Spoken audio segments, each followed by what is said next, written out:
ডুবতে যাচ্ছে বাংলাদেশের মানুষজন। উজান থেকে নেমে আসা পাহাড়ি ঢল আর দেশের ভেতরে একটানা ভারী বর্ষণে ফুঁসে উঠছে দেশের প্রধান নদ নদীগুলো। আগামী 2 দিনের মাঝে দেশে ভয়াবহ বন্যা পরিস্থিতির সৃষ্টি হতে পারে। বন্যা পূর্বাভাস ও সতর্কীকরণ কেন্দ্র জানিয়েছে আগামী 48 ঘন্টার মধ্যেই দেশে ধেয়ে আসছে ভয়াবহ বন্যা, যার ফলে তলিয়ে যেতে পারে নদীপাড়ের নিম্নাঞ্চল এবং চরাঞ্চলের বিস্তীর্ণ এলাকা। এমন অবস্থায় ভয়াবহ বন্যার আতঙ্কে রাত কাটাচ্ছে সাধারণ গরিব দুঃখী মানুষজন। এদিকে এই বন্যা সরাসরি দেশের অন্তত 10টি জেলায় আঘাত হানতে পারে।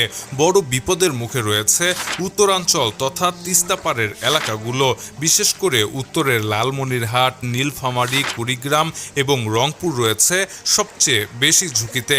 পাশাপাশি পূর্বাঞ্চলের সিলেট, সুনামগঞ্জ, নেত্রকোনা ও শেরপুরের নিম্নাঞ্চলও প্লাবিত হওয়ার